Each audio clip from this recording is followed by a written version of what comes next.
Channel Paradigm Review Show, number one show on the tube programming of the Intersphere web. Universal Soldier 1, 1992. I'm Ross Devereaux. We got our friend Gaz with us, Mosh Shinobi. Go give him a follow over at Mosh Shinobi. We give you guys a second to populate in. Shout out to everybody who pulled up, and yeah, we're back with you. We had a little break last week, so I could do a quick little state of the channel. But yeah, we shot episodes 5 and 6 of the Zodiac Files main series, so we got to go back to the drawing board and edit those, but try to have at least episode 5 out for you guys as soon as possible.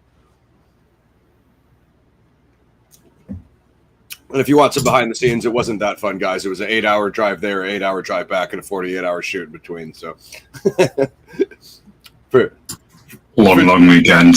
Yeah, dude. For the peanut galleries who think they can do my show, it's not as easy as it looks.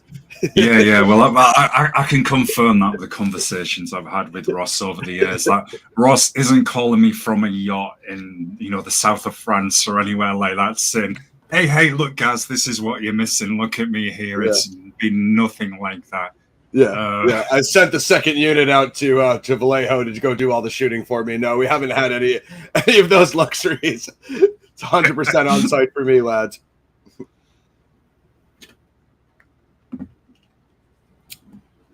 All right, hold on one second. My camera is fogging up on me. Let me kill the focus. But any other questions, guys? And we can drop some schedule. Gaz and I were thinking about doing Striking Rescue next week, Gazzy, the return of Tony Jaa. Yeah. So we can get him back on the channel. Jaa is goated, as you guys all know, in the martial arts space. So more from that. Trying to catch 28 Years Later today. I already know. I think Gaz already saw it.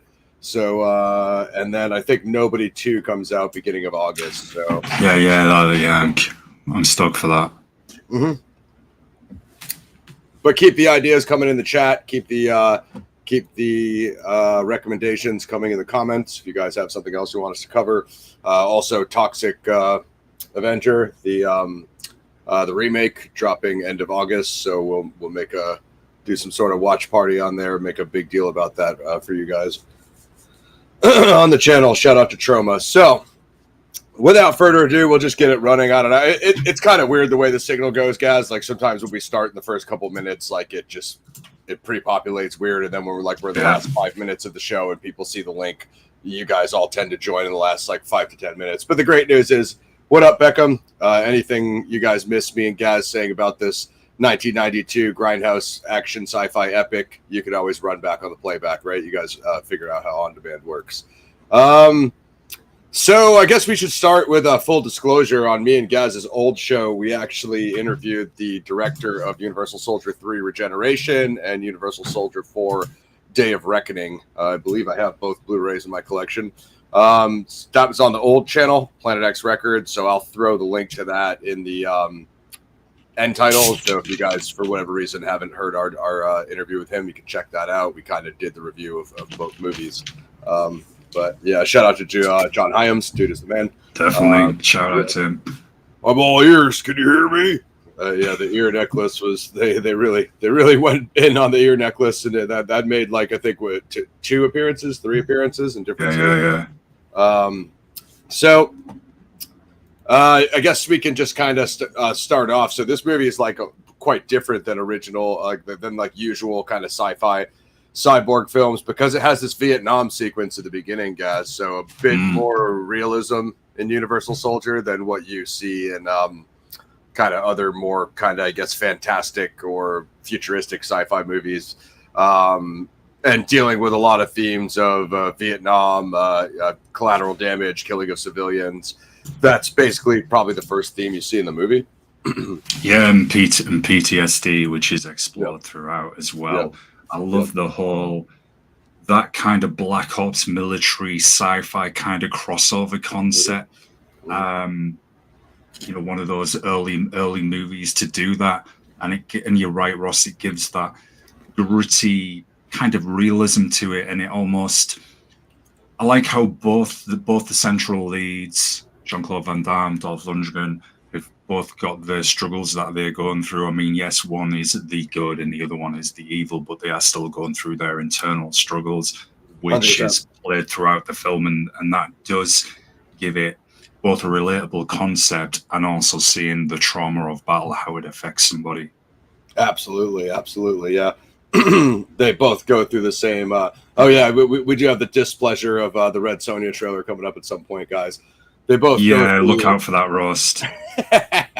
and hopefully we can get Gaz and I can get a reaction to the Crow Days of Sodom trailer, which dropped. Be a lot better than my reaction to Red Sonja. Yeah, better look than at my the damage reaction. I can do. Yeah, I believe you. We're gonna see it anyway. Yeah, and better than my reaction to the Crow 2024. So lots of upwards for there. Yeah, DOD CIA experimented with LSD in the 60s Vietnam era to possibly build a perfect soldier. They used a special forces unit, MAC VSOG, to carry out certain missions. Of course, Ted Braden's unit. Yeah, so there's like a lot of that, as you guys were all saying, Gaz and Beckham in the chat, of this kind of military spec op, black op. But where they switch it up in Universal Soldier, where Roland Emmerich takes it, is these dead soldiers. So the sequence Gaz and I are referring to, Andrew Scott thinks that the native Vietnamese population are traitors, so he's killing them off, genocide theme, exterminating them. And Luke Devereaux is telling him, like, hey, the village is clear, they're not even the enemy, kind of get out of there, we just lost Gaz, so I'll do this synopsis solo. I'm sure he'll rejoin us. Feel free to hit me in the chat if you guys have anything to jump in on. So Devereaux takes on Scott, and he tries to save the kind of POWs, if you will, and not POWs, but you know what I mean, kind of captured natives. And Devereaux tries to disarm Scott, and essentially he shoots one of them, and then Devereaux tries to save the other one, the female. And Scott has already created a ear necklace out of all the natives he's killed. He grenades the girl, and after he shoots Devereaux in the leg, and then they basically kill each other. Devereaux shoots him with the M16, and Scott empties the clip on him. And pretty much the next scene we see is the kind of military cleanup crew. Have no idea what the hell happened there, because obviously the two Americans killed each other. Americans, either way, neither of those actors are Americans. Well, one of them sounds more convincing than the other. Sure, absolutely. The Swede certainly more than the Belgian. So he's got a more realistic American accent. So yeah, so that's basically the cleanup there. Yeah, for sure, Pix. So pretty soon we're introduced into the Universal Soldier program, which is this dead soldiers from the 60s reanimated in the 90s to be these semi-computer controlled cyborgs that can essentially take orders and just perform these missions without any sort of kind of like emotional response in between. And ultimately Devereaux and Scott are put in the same unit. So as Gaz said, right off the rip, we kind of see what is the defect between the programming. Is there anything left of their former, consciousness, which, as the plot of the movie is explored, we find out that there is. And I think that's the most interesting concept of the movie, as you were saying, Gaz. Yeah, it is, because as I mentioned earlier, seeing both the struggles that they are both going through, there's going to be an inevitable clash. I like the way, spoilers alert, folks, that the current events tie in with flashbacks to Vietnam, which then triggers that state of mind. I mean, that further explored with. Well, PTSD isn't stated in the movie, but it's clearly obvious that that's what they are both going through as well. Dolph Lundgren's character, Andrew J. Scott, he still thinks he is in Vietnam, whereas Luke Van Damme's character is somewhat realizing a certain amount of time has passed. I don't quite feel I should be here, but here I am. So there is that psychological component in the background behind their action, which I do feel, as you said, Ross, does make the film feel more grounded. And there's a great opening scene with the dam as well, which we'll obviously get into. Yeah, definitely. That's the first mission, is a terrorist, what do you want to call that, barricade on the Hoover Dam, and some interesting aspects of the capability of the of the reanimated soldiers. But yeah, a bit of a ghost in the machine element, Gaz, because of course, as you said, they supposedly wiped their memories, so they shouldn't have any. They shouldn't know who they are. They should just be this numbered, essentially robot name of a unit, a human cyborg robot. And right off the rip, Devereaux recognizes that he has a past with Scott, when they're put on the same mission. And, it's a bit of that hint of the ghost of the machine. Like, their memory is supposed to be wiped, but as Gaz said, they're having these flashbacks of Vietnam. And so, yeah, we can we can get into some of the plot and a little bit of the background. So, military sci-fi action film directed by Roland Emmerich, produced by Alan Shapiro, Craig Baumgarten, and Joel B. Michaels, written by Richard Rothstein, Christopher Leitch, and Dean Devlin. The film tells the story of Luke Devereaux, portrayed by Jean-Claude Van Damme, a former U.S. Army soldier who was killed in the Vietnam War in '69 and returned to life following a secret military project called the Universal Soldier Program. However, he finds out about his past though his memory was erased, and escapes alongside a young TV journalist. Along the way, they have to deal with the return of his arch enemy, Sergeant Andrew Scott, Dolph Lundgren, who had lost his sanity in the Vietnam War and became a psychotic megalomaniac intent on killing him and leading the Universal Soldiers. Universal Soldier was released by TriStar on July 10th, 1992. The film received negative reviews from critics. It grossed $120 million worldwide against its budget of $23 million, and spawned a series of films: theatrical sequel, Universal Soldier: The Return, alternative direct-to-video, Regeneration, standalone direct-to-video, Day of Reckoning, and 2 direct-to-TV films: Universal Soldier 2, Brothers in Arms, and Universal Soldier 3, Unfinished Business. I think I did attempt to watch those, guys, and they were dookie. Seen them all, just not for a while. It was the first film on-screen collaboration between Van Damme and Lundgren in the film series, who both later worked together in The Expendables 2, Blackwater, and their voice roles in Minions: Rise of Gru. Okay, so I haven't seen Minions. I wasn't aware Van Damme and Dolph did voice work in that. I mean, they get some interesting cameos in the later films, because Goldberg is in The Return. The Return, yeah. Michael Jai White in The Return. So if you revisit our interview with John Hyams, you guys will see all the MMA stars that are in 3 and 4. Mike Pyle of the USC is in 3. Obviously, Scott Atkins is the lead in 3. Andrei Arlovsky, the Pitbull, who is a recent sign to DBX, Dirty Boxing, and he just got signed to BKFC. I don't know if you saw that, guy. So he's fighting, or actually, no, he had a fight on the last card. He's fighting Big Ben Rothwell for the belt. And they also signed UL Romero. Don't be surprised if we drift into random MMA during these action movie reviews, guys. It's easy to do, especially with the crossover actors. Yeah. And then Day of Reckoning. Shout out Katie Taylor as well. Oh, that W, nice 30 piece on the trilogy. We all knew that was coming. And then Andre is back in 4, and I can't remember if they had anybody else. Roy Jones Jr., I think, was a cameo in 4, the boxer. I'm not sure if they had any other MMA guys. Fire Pixie picks in the chat, MMA picks, or BK if you're watching that. All right. So plot. In 1969, a U.S. Army team secures a village against North Vietnamese forces. Luke Devereaux discovers members of the squad and villagers murdered. Devereaux's Sergeant Andrew Scott has gone insane, made a necklace of severed ears, and is holding a young couple hostage. Devereaux tries to reason with Scott, who executes the man and orders Devereaux to shoot the girl to prove his loyalty. Devereaux refuses, and Scott kills the girl with a grenade. After shooting each other to the death, Devereaux and Scott's corpse are recovered by a second squad and cryogenically frozen. Their disappearances classified as missing in action, MIA. Devereaux and Scott's corpses with others are reanimated decades later and selected for the Universal Soldier Unisol program, an elite counterterrorism unit. They're given a neutral serum to keep their minds susceptible and their memories suppressed. Their group is deployed to the Hoover Dam to resolve resolve a hostage situation. The team demonstrates its superior training and physical abilities against the terrorists, such as when Unisol GR-76 withstands close-range rifle fire. Devereaux regains memories from his former life upon seeing 2 hostages that resemble Vietnamese villagers. Devereaux disobeys commands from the control team and becomes unresponsive.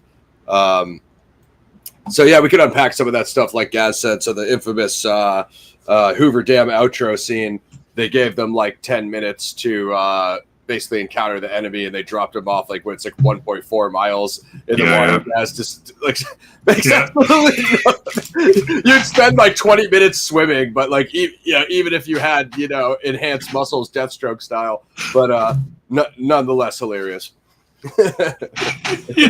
Yeah, I think that was to oversell the point that hey, these are deadly super soldiers. 100%, but good shots when they were dropping into the water though, out of the chopper. Yeah, that was good. It was well coordinated, and when they first get, I like the way when they first get into position and the radio in, they're all checking in with command, and then once they're in position, they're ordered to take out some of the terrorists, which they do so. And then there's one scene which is particularly the standout of the first mission, in my opinion anyway. That's Devereaux and Scott running like down some zip lines down the dam to take out 2 at the bottom. I thought that was a sick scene. The rappel shot is one of the best shots in action films of all time. Like, shout out to Roland Emmerich for just the sick angle on the camera work, because it's like, it's a 1992 movie, so it's not the best camera, and that really comes across when they look through the Unisol opticals, and it's like the worst resolution ever. Like, hey, how do you see me? And it's just like a blur. It's like PS1, wasn't it? Yeah, looks good. You know what I mean? Shout out to everybody in the chat. Feel free to jump in at any point you guys have on Unisol 1. So yeah, the rappel down the freaking Hoover Dam, as Gaz was saying. Dolph kind of like stomps out his guys with some clothes. They both do some martial arts kicks. Dolph kind of stomps out his guy with the boots, and then the one soldier who comes in dressed as a maintenance worker, clearly a giant ripped guy that got some interesting fun facts on him. Yeah, so they take some shots on him. He kind of gets dropped, and of course has his pistol in the toolbox. Yeah, well, that guy, he is the German American. I'm probably going to butcher his surname here, his last name, Ralph Muella. He was in Gladiator in the training school. I think he's one of the guys who, when Maximus first meets, I served with you at wherever it was. I do know where he said, I just can't pronounce it. Hence why I'm not going to butcher it further. And for the martial arts heads out there, he's also the villain in Best of the Best 2, the main man in the arena. So, he's certainly done a number of action movies, and he was a former Mr. Universe as well. So right from the original OG movie, Unisol certainly has some sick casting. And Eric Norris, the youngest son of Chuck Norris, he also is in this. He plays GR-86. So I did not know that, man. That's casting there, man. Yeah. That's dope.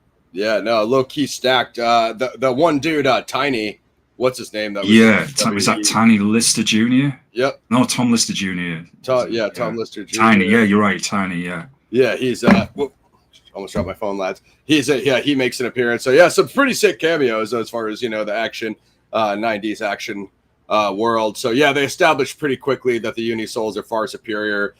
Basically, token military trope. We can't give the soldiers names because they have families. That's the cover story. Obviously, reanimated dead soldiers. So introduces the journalist and the investigative journalism element of her pulling up to the photo op and trying to get more information on the soldiers. It actually pivots pretty quick to her sneaking into the facility of the Unisol lab, the Black Op lab, and amazing how she was able to get past all those high grade security and get that evidence in a matter of minutes, which you think would not happen in a modern military base. Yeah, that was quite a classic of action, a classic kind of trope of action movies from that era, because it It had me really was. thinking of something else we reviewed recently, where the journalist can just literally go in a very high security area, no problem. 90s. Yeah. Hey, I need some Yeah, evidence, and it shouldn't take me more than 10 minutes to get past all those Navy SEALs, all those trained commandos and Army Rangers that would yeah, like beam you with a sniper rifle from 20 miles outside the facility. But just to set that up, it makes this escape scene much more funnier and satisfying. So yeah, uh, essentially, when the Unisouls take custody of them, the order is to get the film back. Of which, for whatever reason, Dolph Andrew Scott is. What up, Jeff? Appreciate you, my brother. What do you want covered, man? What do you want beyond a shout out? Just let us know, my friend. So they have them on their knees. That gives Devereaux the PTSD flashback of the Vietnam execution with Scott. So once again, I like that juxtapose, guys, of how he threw the kick and the punch to disarm the gun, and then he throws the same movements. That was sick.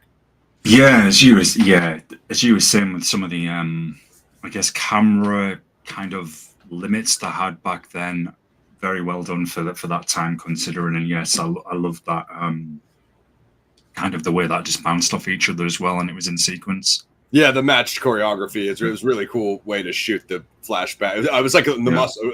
What he was getting across was the muscle memory, right? That triggered. Yeah. So he threw the same moves, which is the muscle memory of disarming Scott, which is absolutely sick.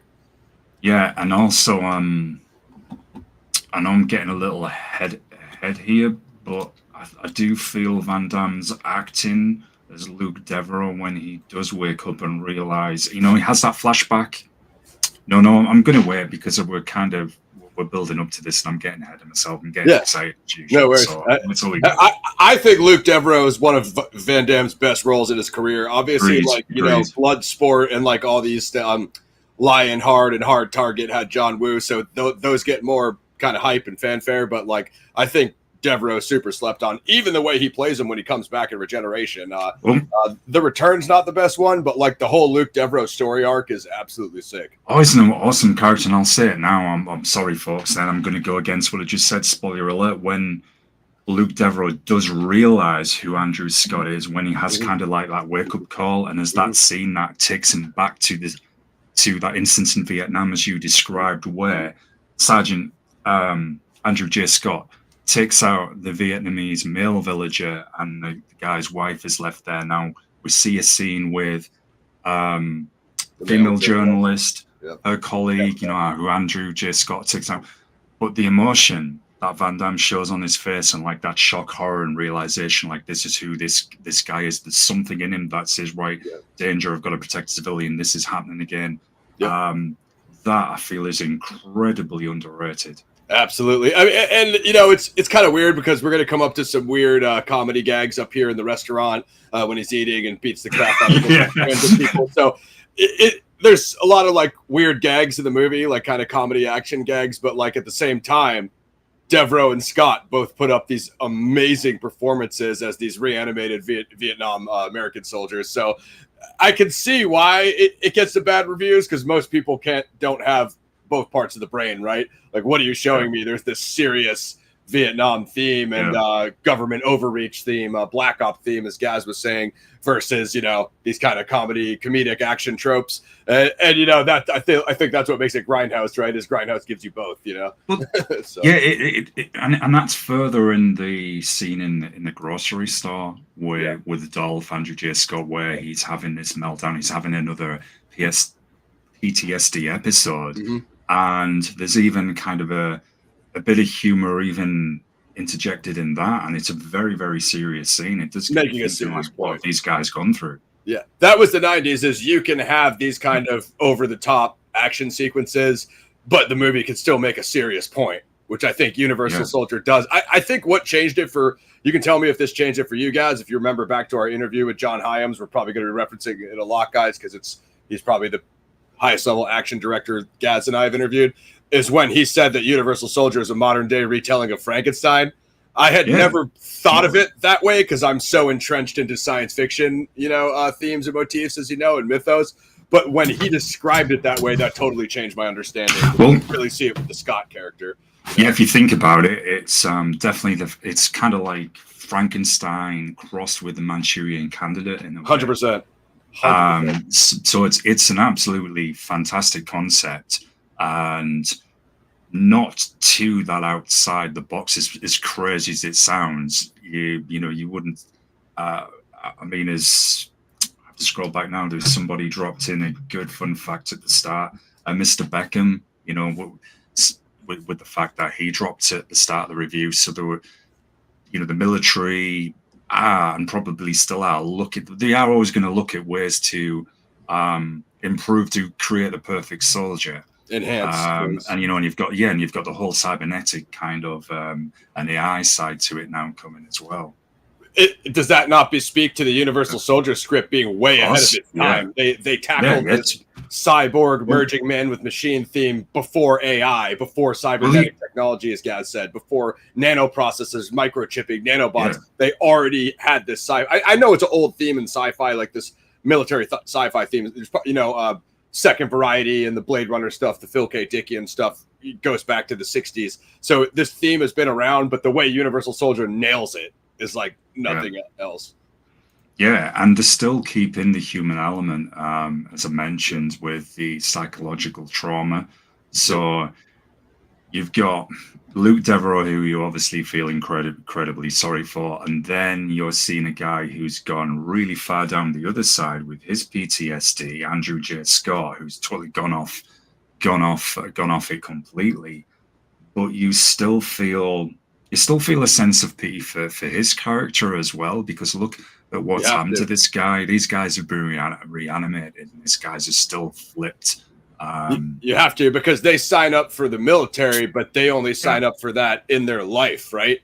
When your body expires, your service is done, right? You get put in the veteran graveyard, but these guys got reanimated against their will, as Gaz said. So Scott didn't ask to be brought back. Yeah, and Scott's already unhinged to start with, right from the opening when Luke Devereaux is moving through the bush, and there's one of his fellow soldiers says to him, "Look, I'm getting out of here. Sarge has gone nuts. He's just taking everybody out, GIs, locals, literally everyone." So the film already established this guy's unhinged. Mental then when health you see them, and when you see them coming out the truck at the start, our introduction to the Unisols, and you see the guy, this guy's going to be a problem. 100%. Yeah, they set it up super well with the foreshadowing of the Vietnam. Shout out to Tim. I saw you posted that, man. Good stuff, man. Appreciate you guys running the films with us. Thank you, man. We just pick our favorites. Thank you, man. Yeah, there's no methodological process. We are just grindhouse sci-fi action MMA nerds.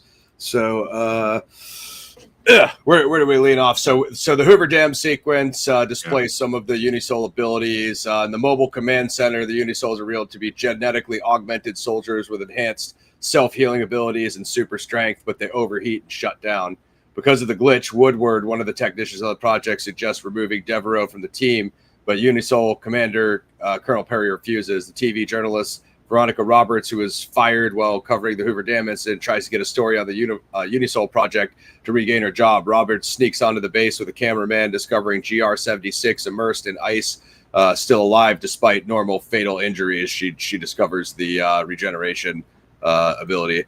When Roberts is discovered, Devereaux and Scott are ordered to capture her dead or alive. She flees the cameraman's car, but they crash. Scott coldly murders the cameraman against orders. Devereaux rescues Roberts, and they escape in a Unisol vehicle to protect the program. Colonel Perry sends the remaining Unisols to find Devereaux and Roberts. So, it becomes kind of like this on the run kind of thing. Good question, man. I don't know if I ever saw her again. Allie Walker went on to feature many other movies too. Oops, didn't mean to highlight Gaz there, but now you guys know what they all said. It essentially becomes like an on the run kind of style, almost a Bonnie and Clyde type of thing of them escaping the Universal soldiers. Obviously, you can see, as Gaz said, Scott Devereaux's, Luke Devereaux's desensitization to humanity. Like he basically he doesn't know how to like interact because he's just been accepting orders. But when she removes his headset, it kind of like deprograms him, from the Matrix a bit. So when they go on that kind of on the run spree, first we come up to this hotel. Pixie, if you've seen this one, you might. I don't know what scene you're gonna. You might notice some things again. So this is our second nude Jean-Claude appearance on Paradigm Review Show. First one being Bloodsport, but yeah, you get some more Jean-Claude ass for the ladies. Don't think that action is all bad. So he's gonna remove the loincloth of this one. He's gonna go down in the parking lot. Devereaux and Roberts flee to a motel where Roberts discovers she's been framed for murder of her cameraman. Devereaux collapses from overheating and has to take an ice bath. The Unisouls completely destroy the hotel. We can unpack this. But Devereaux and Roberts hide in a bed until they leave. Okay. When the movie gets a bad review, it's because like the critics watch this scene and they're just like nothing else. Yeah. What is this about? You have like a butt naked Jean-Claude till he goes back to the waterbed and like puts his uniform on, and then like all these guys just Dolph and Lister, Tony Lister, and all these guys just come out and completely light up this motel. Now, never mind if it's a black op. Like, what about like the hotel manager and his mom or whoever he's there with, like all the witnesses in the hotel rooms? Like the idea is like, okay, you just blow up this motel and kill every single one of these people, not like they have families that this is going to make it out onto mainstream news. And I wonder what happened at this motel. That's continued further as well with the biker bar scene, which is quite funny. And the gas station. Yeah, and it's only until we get to the grocery store that I mentioned earlier that it starts to get some coverage in the mainstream. I don't know, Pixie. Van Damme has got some ass. I mean, Swayze ass really, really upped it on Roadhouse, but I don't know. Van Damme's a fit man. Well, I'm sure Pixie can investigate both for us and enjoy that process. See if you can do a side-by-side comparison, Pixie, and then let us know what you come up with the data. Since this is a Unisoul review, we gotta be analytic with the data here and make sure we get all the facts. There's just some, again, back to the comedy gags. So Devereaux's running through the walls till he gets to the concrete wall. He just wrestling style elbows. Yeah. Scott comes in behind him, just like lighting up the place. Then there's like the couple that was like having sex in the bed or whatever, and they're just like, so they're under the sheets during the shootout. Ultimately, Devereaux and what was this character's name, guys? Because I totally forgot. The journalist. Was it Veronica Roberts? That sounds right. Yeah. Yeah, Veronica Roberts. So Devereaux and Roberts are like hide under the sheets of like the sex couple. So again, that was in the script. So yeah, whatever. They steal their keys, and then I love how they take off in that car, and all the Universal soldiers turn around like, like it's just like, and whatever his name is, Captain whatever, who's like insert, generic Captain bad guy, Colonel Perry. At O'Rourke, he's like, damn, they got away. Like his lines are like just like generic cheese, and it's like, dude, what? They had an entire bus of like Unisoul mobile unit there with all the soldiers, and you mean to tell me they just snuck around them, got in a car, and left? And then they were like, oh, what do we do now? That was probably the funniest gag of that scene, was that escape. I was just like, dude, you just had like 100 machine guns. What do you mean? You just shoot the car while it's driving away. There's so welcome, Mr. JSV. There's so many funny moments in that whole process, man. The hotel owner and his mom, his mom, very excited seeing Van Damme stood there. Yep. Yeah. He says like, "Shame on you," or "How dare you," or something. And then I'm trying to think, it's not the hotel owner scene. I think this is I think it's a gas station stop where the guys that hides in the trunk of the car, isn't it? Yeah, I think that's the guy. When Scott is in the back, you mean? Or no, I'm sure it's when they escape in one of the cars. It's like that yellow and white car, and there's, I think it's the gas station owner. Even that continues. That's kind of like a miniaturized version of the comedy in this whole scene. So yeah, for sure, there's definitely some reoccurring themes in Universal Soldier, ones that you may or may not like. Yeah. But so they completely destroy the gas station. Devereaux and Roberts hide in a bed till they leave. Like it's not even until they leave. I guess they just like go around them, which Wikipedia worded that weird. The couple flees in a stolen car to a gas station where Devereaux has Roberts remove a tracking device in his leg. So Jean-Claude drops his pants once again, Pixie, and because we didn't get enough in the last scene, his Unisol uniform is back off because of course they have to find the tracking device, which results in Veronica Roberts giving him a rub down, to which the gas station attendant listens in through the door, guys. That whole gas station scene is hilarious. That's the whole point on it. Yes, it's a serious point because they've got to take the tracking device out, but there's that whole comedy, and the same with the guys I just said hiding in the trunk of the car, and everything just like you'd think no one would have seen that massive explosion. I hope you don't live around the Hoover Dam if there's ever a Unisol incident, because like the amount of stuff that got blown up in Nevada, Arizona, and Utah, and I don't even think Utah is that close to either of those states. Like it's probably still pretty far. My man Seagal. Yeah, it's the chairman, as I said, and I keep saying this. I need to get the name of that movie where he's literally just sat down on the chair fighing dudes. Yeah, the sitting down fight scene. That's it's hilariously bad. That's legendary on YouTube.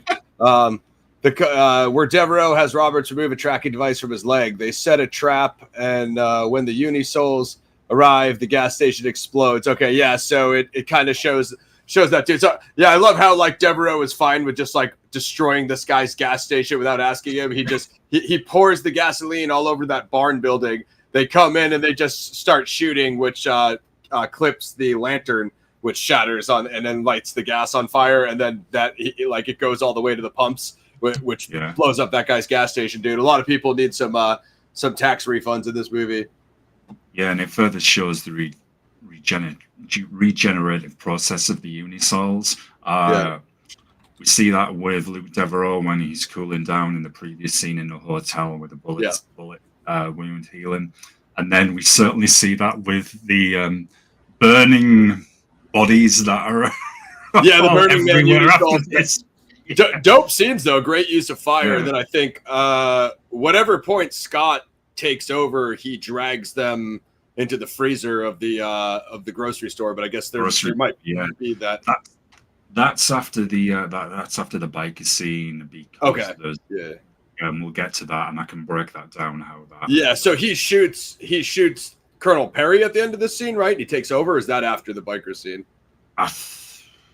Let's see what they say here. This is it. Yeah, because of the fire. They set a trap, but the Unisols arrive at the gas station, explodes. Colonel Perry is ordered to terminate the mission, but Scott's insanity returns. He kills Perry and all but 2 doctors. Devereaux and Roberts sneak into the command center bus and steal Unisol documents. Scott orders the rest of the mindlessly obedient Unisol team to kill Devereaux and Roberts. So, I might have missed a couple things there. Go ahead, guys. I was just going to say, I think the biker bar scene's next. Yeah. And then that explodes, and then that sets up for why he's taking bodies into the grocery store. Yeah, for sure. So I might have missed some things there with the documents, but I know eventually Devereaux goes back after that scene to meet one of the original doctors from the program. That's where Roberts brings in. Not yet. So using information stolen from the documents, Roberts contacts Dr. Christopher Gregor. Gregor informs them that the Unisol project was started in the 60s to develop the perfect soldier. Although they were able to reanimate dead humans, they could not overcome the body's need for cooling. Another major problem is that memories of the last moments of life are greatly amplified. Scott believes he's still in Vietnam fighting insurgents. When Devereaux and Roberts leave the doctor's home, police arrest them. Scott and GR-76 ambush the police convoy after a chase. The police bus and the Unisol truck both drive off a cliff in the Grand Canyon and explode, killing GR-76. Devereaux Roberts head to Devereaux's family farm in Louisiana. But yeah, there's so at one point, I think before they go there, she brings Devereaux to the restaurant where he's like learning how to eat again, and then he orders like 20 plates of food, and Hank the cook comes out to beat him up because he doesn't have any money or doesn't know what money is, and then pretty much every guy in the bar tries to fight him, and Scott takes them all out. I mean, takes them all out. Yeah, it's an entertaining scene. It's actually quite well done. I do feel Van Damme's acting here is underrated as well before even the action scenes start, because he's looking at an older guy eating his meal, and he's mimicking him on which parts of his meal to eat first and so on. And it's quite good. Van Damme's facial expressions here, so I feel that's underrated. And then the whole amusing exchange between him and Hank, and then, as you said, Ross, it's just pretty much Luke Devereaux versus every guy in the diner.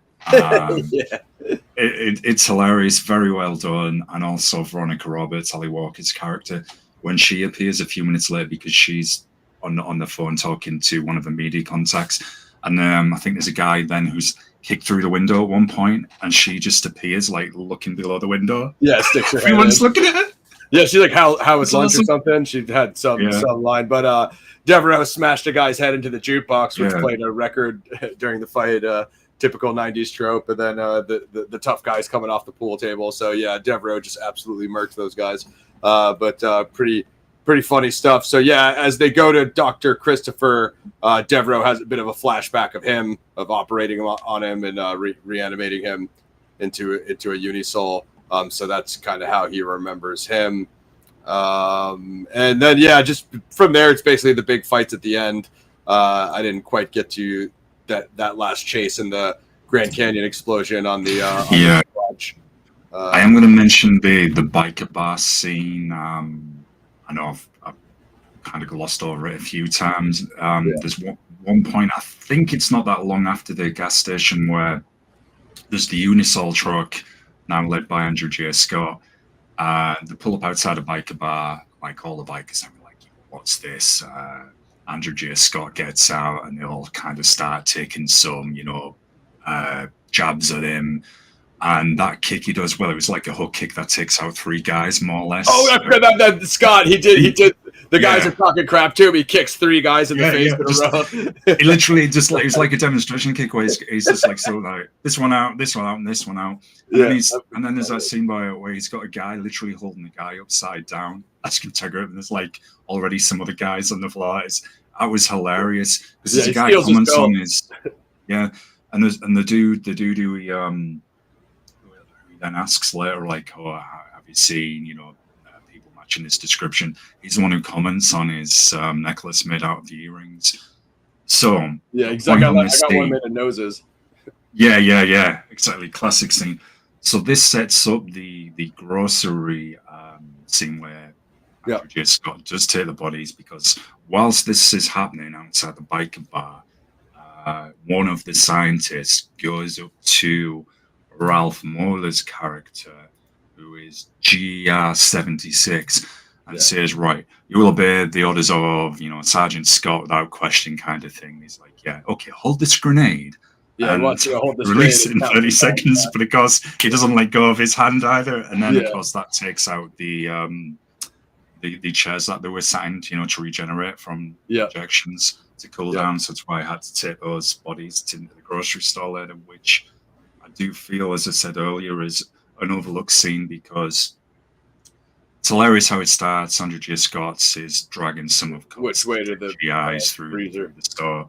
People are like, what's going on? He takes them into like the meat hanger room at the end. Like, meat hanger room isn't there at the back of the store because it's cool. Yeah. So people are thinking, what's going on? And then when Andrew J. Scott reemerges on the shop floor, he still thinks he's in Vietnam, so he's referring to everybody as insurgents. I do feel Dolph's acting here also is underrated, because you are seeing the effects of PTSD, that trauma that he endured on the battlefield play out. He still thinks he's in Vietnam. So although you've got the humor here, Ross, you've still got that very serious element, which I do feel some people may not, as you rightly said earlier, they can't activate it both sides of the thinking. People have overlooked it, but it still makes a very serious, valid point, because I I still feel now, though you could go into a whole other area now, I do feel people forget the sacrifice of those that have served. You know, you could do a whole other show on the homeless vets thing. So it's always a very powerful scene that really is always stuck in my mind. Yeah, veteran awareness. So he drags the Unisol bodies back there to put them on ice. Mm-hmm. He starts to relive the whole Vietnam flashback. I remember Max said the same thing about this scene. He said like this was Dolph's best acting in the movie. And then of course, I don't know if it's before or after he starts the monologue, when the security rushes in, Scott just easily takes them out with 4 or 5 of them quite simply with the superior Unisol tactics. So then he kind of goes into a full monologue diatribe of kind of his Vietnam flashback, which that kind of sets the whole tone for the whole movie. You know what I mean? It's a bit like the Mickey Rourke monologue at Expendables 1 of amplifying the whole mythos of the theme. And then from there on out,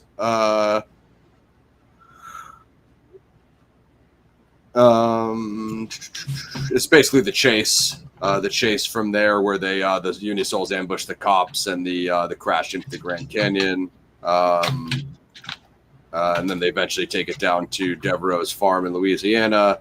After Devereaux is reunited with his parents, Scott appears and takes the family and Robert's hostage. Scott's use of muscle and so he did inject the muscle enhancers when he went back to take over the Unisol program, and then he overloads on them. The scientists try to inject him.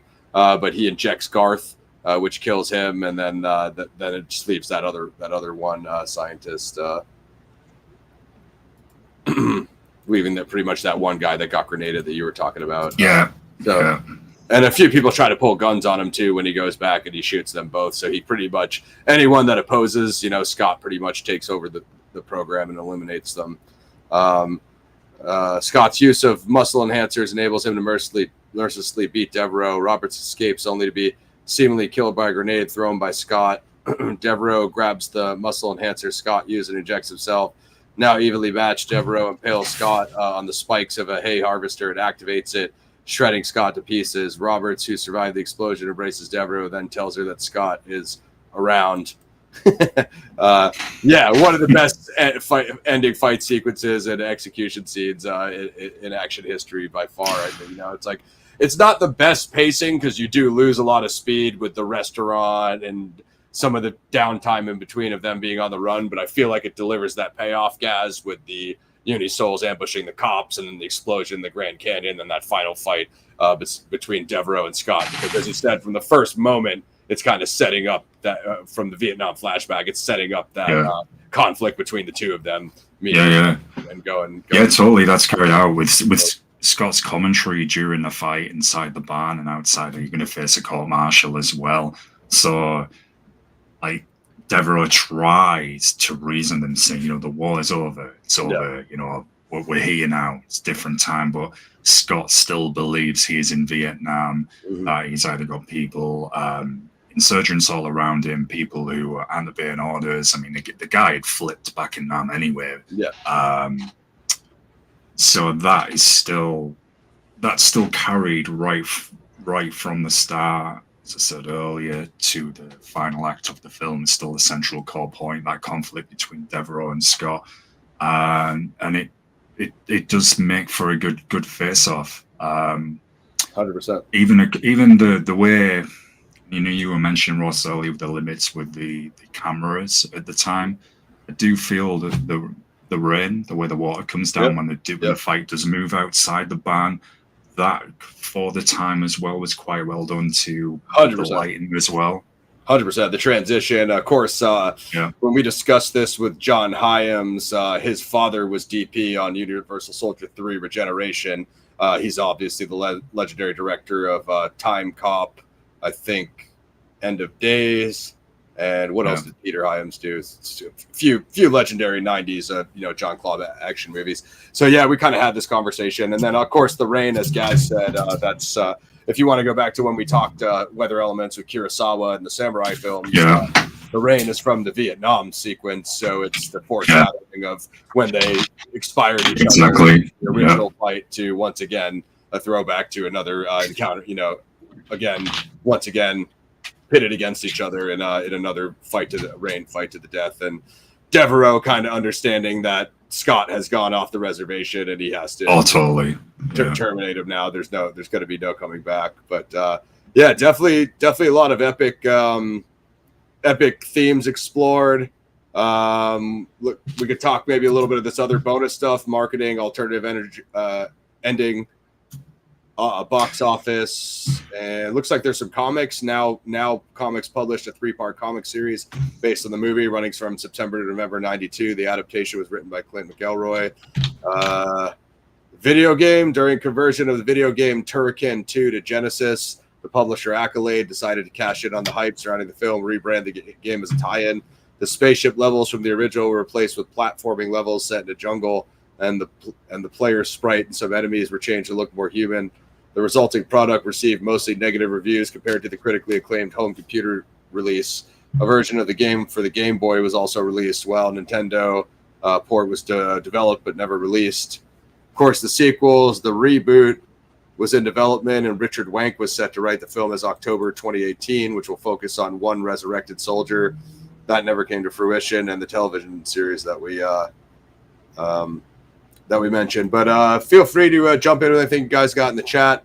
Me and Gazzy will just cruise through these last few sections and then do our reviews. At the 1992 Cannes Film Festival, Van Damme and Lundgren were involved in a verbal altercation that almost was physical when both men pushed each other only to be separated. On his website, Lundgren confirmed that it was just a publicity stunt to promote the film. It was the last film that used the multi-channel surround sound format, cinema digital sound. Sick. Interesting. That is interesting. Marketing genius. Love those guys. The special edition DVD features an alternative and I can't talk today, guys. An alternative ending, which starts shortly after Scott takes Devereaux's family and Robert's hostage.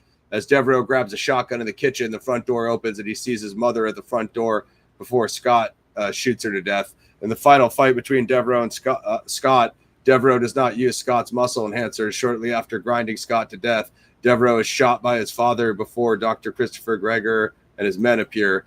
Gregor explains that he used Devereaux to entrap both Scott and him, and that Devereaux was staying with people posing as his parents. He then has his men shoot Devereaux. Before Devereaux dies, the police and Robert's news crew arrive. The news crew douses Devereaux with a fire extinguisher to stabilize him, while Dr. Gregor and his men are arrested. Roberts is given the microphone to cover the arrest, but she loses all composure while on the air, dropping the microphone to confront Devereaux. Several days later, Devereaux is reunited with his real parents. The film ends with a eulogy narrated by Roberts, who explains that Devereaux rejected all life-prolonging medication before dying a natural death. Okay, I mean, that is a weird-sounding alternative ending, guys.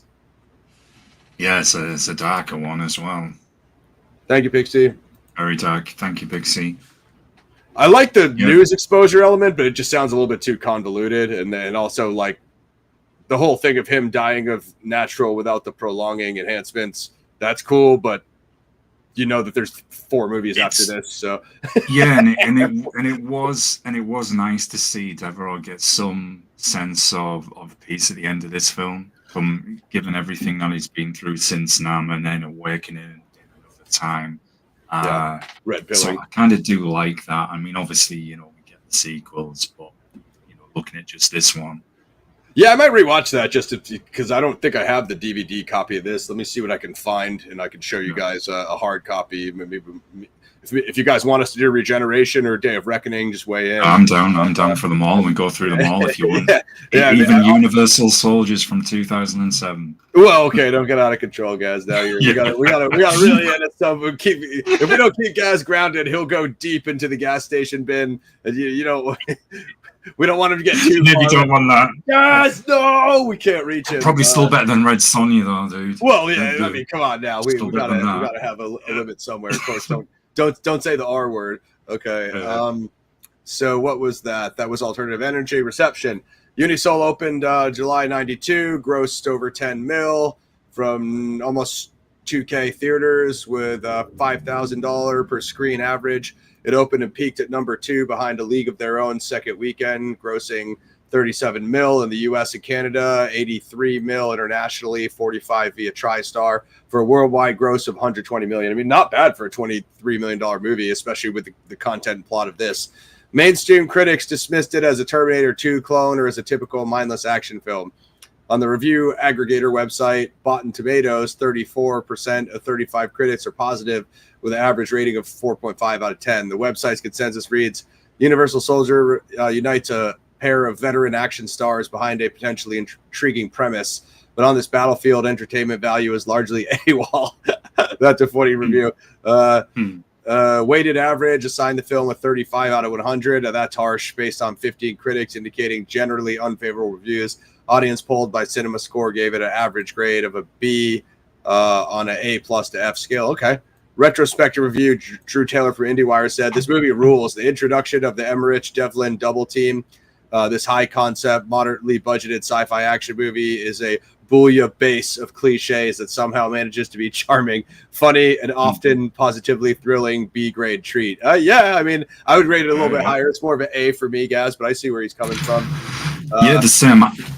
Good. Yeah, I just like the fact I do feel it was ahead of its time, and like I said earlier, taking, as you said, is credit to John Hyams, taking the concept of Frankenstein and combining that with the Manchurian Candidate in a way. 100%. I just find that so interesting. In addition to cybernetics, genetic enhancement, again, they didn't have the nanobots, but they hinted at it. The whole human man versus machine, right? What's the line? If you think, wasn't it a year after this, then Demolition Man followed?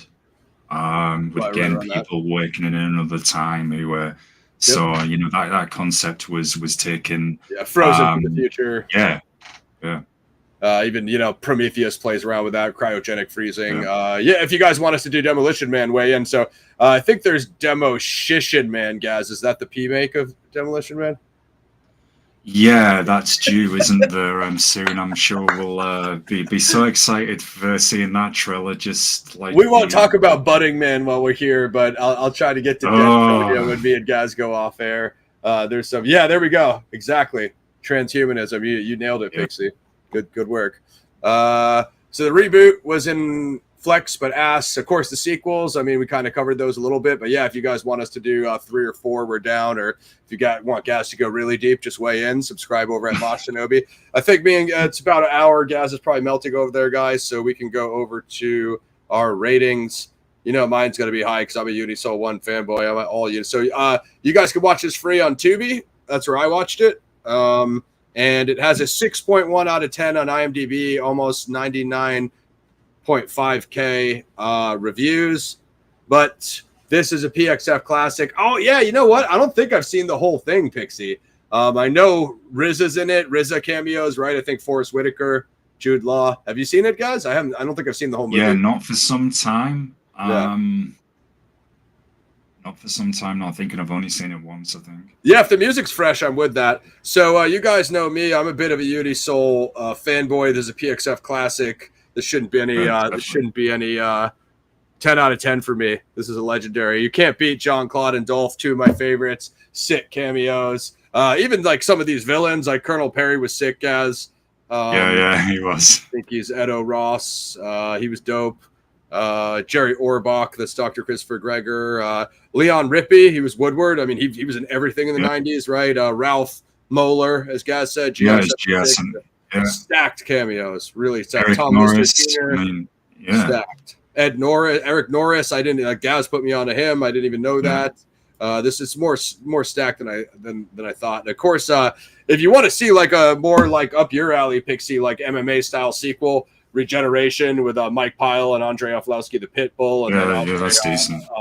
Reprises his role in Day of Reckoning. So a little bit more, if you want like a grimier, realistic, more hyper violent grindhouse version, kind of without the cheese, without the dark comedy cheese and dialogue, as me and Gaz were saying, with the jokes of the Roland Emmerich's version. Definitely John Hyams sequels, Regeneration and Day of Reckoning. Absolutely insane. They don't have crazy budgets, but Scott Adkins, the lead in both, really good combat sequences, really good MMA crossover. Yeah, definitely. I rate it at a 9 highly. Yeah, I'm aware of the cliche elements, I guess, and cheese, but I think there's so many powerful tropes in this film, as I've said. I think so too. Looking at the effect of conflict on soldiers, on Yeah. their minds, you've got the psychological element, the cybernetics, the sci-fi angle. I love one of the opening shots on the Hoover Dam with Dolph and Van Damme going down the zip lines, running down the dam. Sick. That's awesome. The way that's set up, yeah. Very entertaining movie, thought provoking, has the humor nicely balanced, entertaining in it as well. So, and ahead of its time, and definitely set up various films that followed. And then, as Ross said, some of the sequels, which are also good, that we did cover way back in the day. But if you want us to look at some of those, we would enjoy doing so. So yeah, definitely worth a watch. Absolutely, guys. Like, sub, share. Shout out to Jeff. Shout out to Pixie. Appreciate everybody who threw down on the Z files. We could always use the help on the funding there, so it doesn't come 100% out of pocket from the Mr. Owner here. Schedule. So we're talking about doing Striking Rescue next week. The return of Tony Jaa. I definitely want to get Gaz's feedback on that. I think it's there's a good little warm up here. I think it's time for us to go back to martial arts action, where kind of a lot of our reviews started. So definitely check out Striking Rescue if you guys want to lock in with us next week. If you like Tony Jaa, we do have Sword of Doom after that. That's another samurai film, but it's not Kurosawa. So yeah, Gaz and I just got to double check the schedule and get ship shape for August. I did put Reservoir Dogs on there for early September. Rest in peace to Michael Madsen, Mr. Blonde, one of my favorite actors. Yeah. That one really hurts. And then we'll do Avenging Force after that in September, and then we'll probably be hopefully bringing our man Brett from NYC Crime Spot back on for Goodfellas. I know you've seen Goodfellas, guys. Yeah. Also, it's some point I was just thinking, Ross, if they wanted us as well to even go down this kind of military sci-fi genre, which Unisol kind of falls under. I mean, you've got the classics, and we've talked about this movie as well, but the Peter Weller sci-fi horror film Screamers, another underrated movie. Yeah, I love Screamers. So it's Phil K. Dickian. It's Phil K. Dick derivative. It's from the source material is called Second Variety, which is also said to be the source material of Terminator. So if you want to think of like a Terminator, as Gaz said, a Phil K. Dickian Terminator offshoot, Screamers, Second Variety. Yeah, you guys know. Obviously, Dick is my favorite sci-fi author, so we'd definitely be down to. Sure you've seen Screamers, Pixie. Oh, somebody's just mentioned one of my all-time favorite ever movies. I think I would be foaming at the mouth, Mr. JSV. Me, Ross, and Mac. Man, we have talked about Blade so many times, and we can do Blade 1. Dude, I even watched the series. Even the series. I did too. Yeah, it was. Yeah, I love Blade. Blade's one of my favorite Marvel characters, up there with Cable, Punisher. Let's see. Let's check the anniversary on Blade and see if we missed it, and then we could try to get that scheduled. But Blade is a great call. I have seen Blade hundreds of times. So August 21st. So yeah, we could probably get Blade on the mix. We have that slot open. So yeah, if you guys want Blade, vote it up. Yeah, we did Blade Runner. Oh yeah, Soldier. Yeah, I was thinking about Soldier. Minty Comedic Arts just did Soldier, and that's said to be in the Blade Runner. Yeah, Blade Runner references. Yeah, you nailed it, Tim. The Blade Runner cop car. So yeah, Soldier's supposed to be in the Blade Runner universe. So yeah, Soldier's in the mix. We can do Blade if you guys want Blade. That's a great one. I want to get Zodiac Goes to the Movies going, guys, for all the Zodiac heads. So that would be like Badlands, which I haven't seen yet, Rampage, the other Most Dangerous Game stuff like Avenging Force and Gaz and I said. So yeah, a couple more Westerns. We want to finish Good and the Bad and the Ugly, hopefully this summer. That does it for that trilogy. And we have a couple other Westerns on our list. Maybe go on and off between the Samurai Kurosawa and the Spaghetti Westerns, and then the Zodiac stuff too. Badlands, Rampage, and I feel like there is some more of those that I'm probably forgetting. I probably won't rush to The Exorcist because it's a little overblown, but Yeah. Absolutely a PXF classic. Anything Blade Runner related is a PXF classic. But all right, guys. Yeah, great recommendations. Keep them coming in the chat, and then if you want to throw feedback or comments, questions, recommendations under the in the comment section, do that up too. Then we got our that does it for Unisoul 1992, Unisoul 1. But like I said, we could always do sequels for you guys and get some of that other stuff going. But we'll probably wrap next week Striking Rescue, and then Gaz and I just got to revisit the schedule too, make sure we tighten it up, and then possibly either Sword of Doom or you get some of that other stuff you guys got going. Definitely, we tend to do the horrors in October, so but we could do a little bit. Let me see what I got there. We do got room to get Blade 1 on there, so we could get that on there for you guys. And then I had Death Rides a Horse, which have you seen that, guys? I haven't seen that yet. Oh man, that's a classic. Is that the one with Richard Harrison? No, it's Richard. It might be Lee Van Cleef in it. I'm not actually sure. After am I thinking of the other one? But yeah, anyway, August will be jam-packed, guys, and I'll try to get some Zodiac shit in there for you. And then obviously September is filling out too. So of course Reservoir Dogs, got to get that on there, PXF Classic, and then we'll have some wild horrors in there for October for you guys. So like, sub, share. Appreciate you, Tim. Appreciate Jeff, Mr. JSV, everybody who came through. You can get a membership on Patreon. Yeah, I'll have some new stuff on Patreon soon. I think I was going to do Deadliest Prey on there, and then I'll probably do something for Avenging Force, and then I'll probably just go on to some other things, because at that point I've done basically all the Most Dangerous Game films. But click the join button for a membership if you want to throw down or help out with donation to funding for episode 5 and 6 of the main series. You can use the link tree. There's Venmo, Cash App, PayPal in there, and you can always just PM me. Make sure you put a note with your name or your @tag or your moniker, or what you want for your shout out, whether it's a website or your own website or a friend's website or business, just so I can get something for the credits. Otherwise, if you don't put anything on there, then I might just shout out whatever name is on the donation. So that's that, guys. Universal Soldier 1992, Jean-Claude Van Damme, Dolph Lundgren. Watch it free on Tubi. I'm sure there's one thing I didn't look up, guys, was physical media. I'm sure there's probably a 4K steelbook of this out. Oh, we think so. Not a decent Blu-ray copy. But we do have some other things, because it was my birthday not long ago, guys. I do have some.